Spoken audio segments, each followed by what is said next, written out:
pentagrams. You brought up Mm-hmm. the pentagram versus pentacle. What is the difference between a pentagram and a pentacle? Well, both are 5-pointed stars, which is like a star that obviously you would draw like a star, like the sticker they give you at school. It's got 5 points. Set here is declaring, and I've read it many different ways, that the inverted, so the star points down. So the point is pointed straight to the ground and the legs are up and the arms are out. So it's upside down. What is that? He's declaring that the pentagram, and he's declaring it his symbol. And he's saying, look upon it and let it represent me and let it represent you. Let that be the symbol that we're held together by.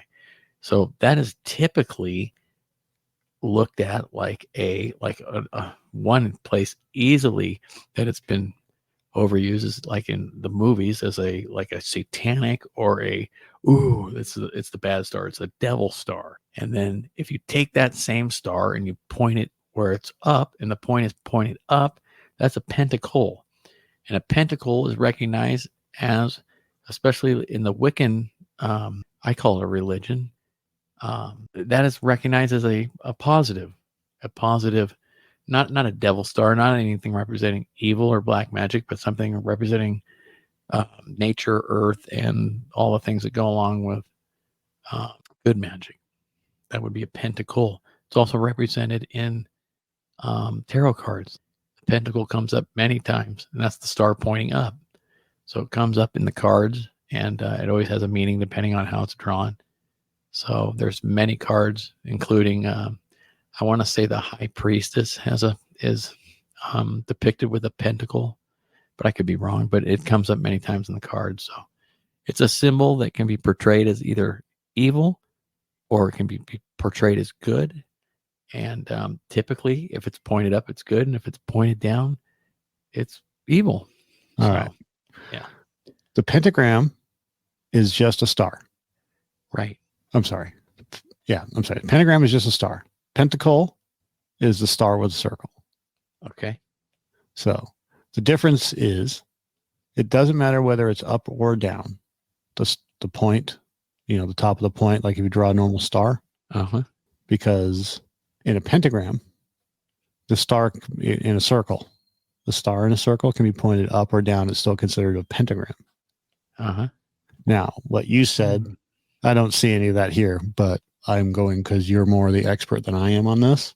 Well, I don't know if I'm an expert, but I've read about it. Well, no, I mean you know more about this. You will know infinitely more about this than I ever will. I'm learning this stuff. I'm a novice, but as I'm looking at it, whether it's pointed up or down, if it's in a circle, it's considered a pentagram. A pentagram is in a circle. Right.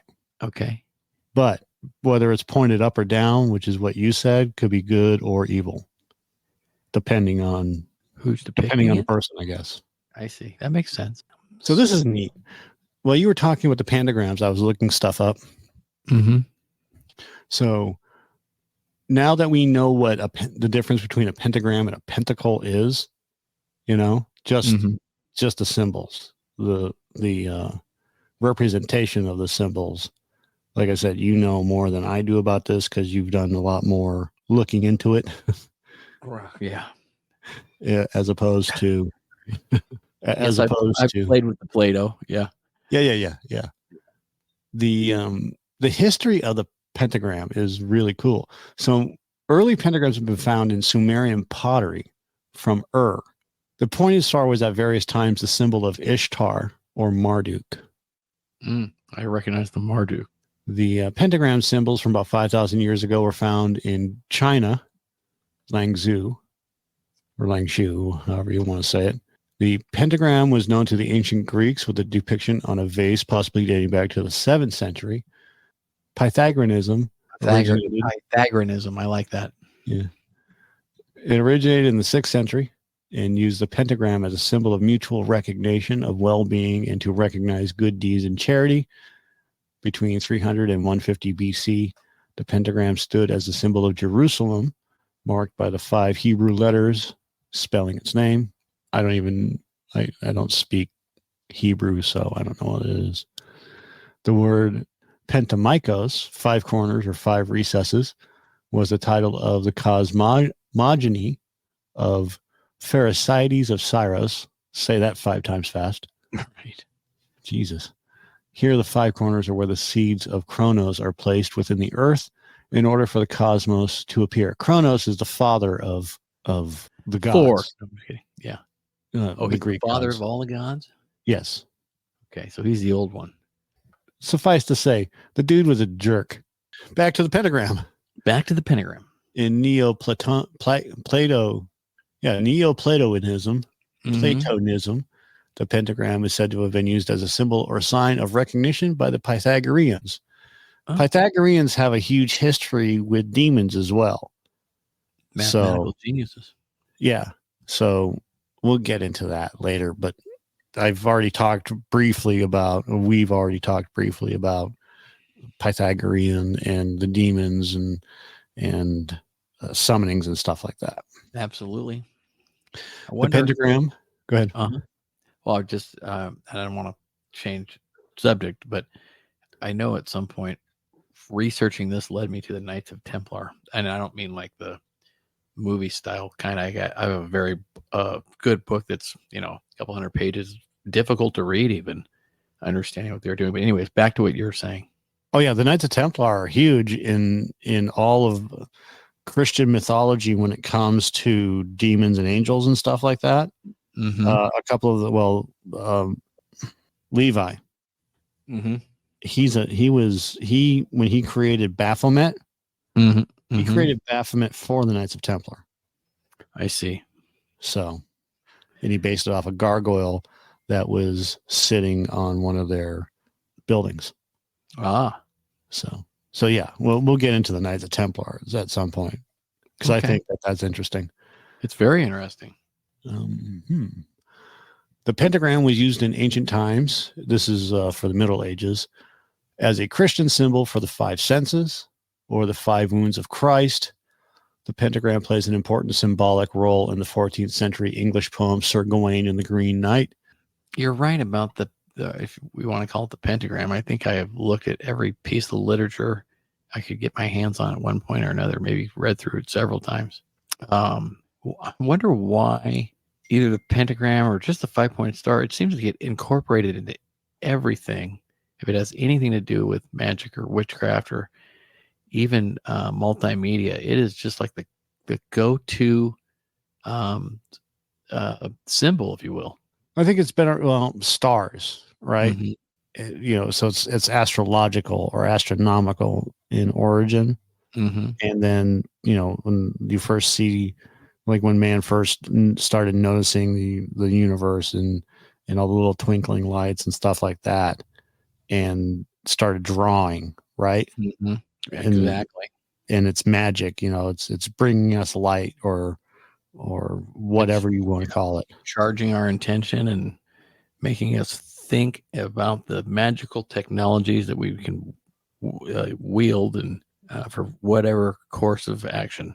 Yeah, and there's a big bright star that rises. Use that in quotes. That rises every morning, and then at night there's a not as bright, but a bright star that rises as well at night. The nail of heaven, they call it, or the North Star. Yeah.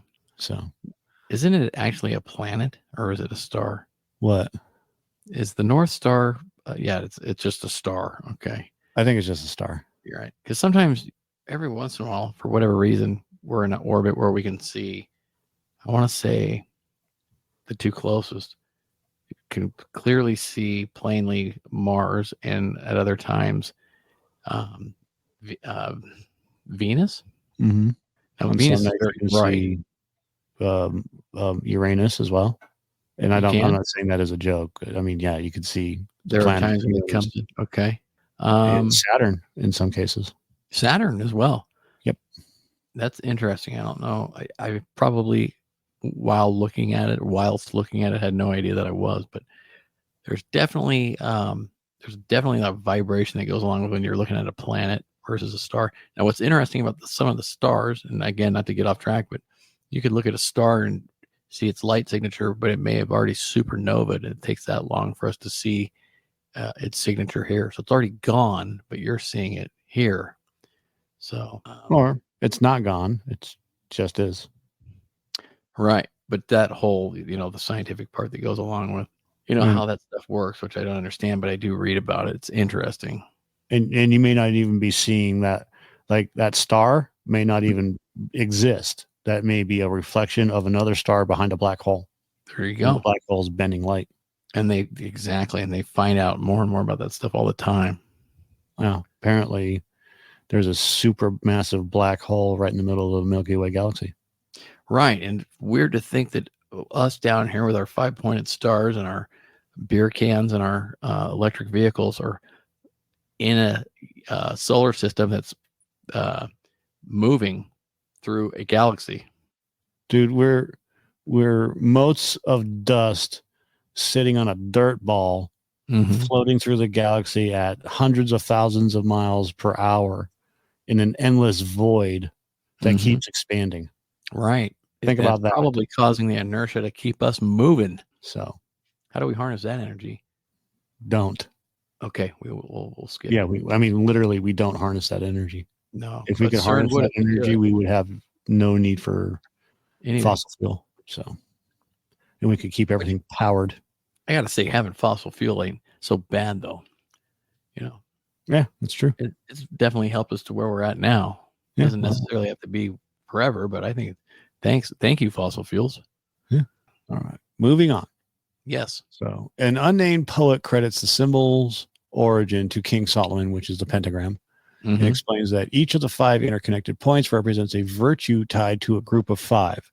Gawain is perfect in his 5 senses and 5 fingers, faithful to the 5 wounds of Christ, takes courage from the 5 joys that Mary had of Jesus, and exemplifies the 5 virtues of knighthood, which are generosity, friendship, chastity, chivalry, and piety.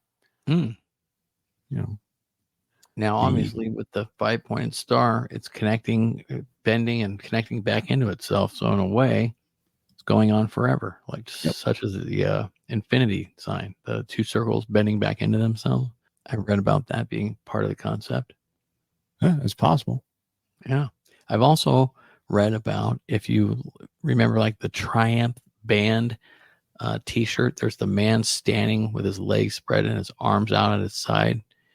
And in a way, it's been said that is representative of man. That would be Leonardo DiCaprio. So there you go. Everybody's got their spin on it. Da Vinci. It's Da Vinci's, what do you call it? There's no spin on it. It's a specific name for it. Well, I read about it probably in the Da Vinci Code book is one place. Of course, there's going to always be multiple places you can get good information, and even more abundant places you can get bad information. It's called Vitruvian Man. There you go. Italian Renaissance. So there we are now in the Renaissance. Well, we've passed Italian. We passed that a while ago. Yeah. But there's also the Renaissance. The north rose of the Amiens Cathedral, which was built in the 13th century, has a pentagram-based motif. The pentagram is upside down. Some sources interpret the unusual downward pointing star as symbolizing the Holy Spirit descending on people. Make of it what you will. Heinrich Cornelius Agrippa and others perpetuated the popularity of the pentagram as a magic symbol, attributing the 5 Neoplatonic elements to the 5 points in typical Renaissance fashion. By the mid-19th century, a further distinction had developed amongst occultists regarding the pentagram's orientation. With a single point upwards, it depicted spirit presiding over the 4 elements of matter and was essentially good. This is exactly what you said. Earth, air, fire, water. Yeah.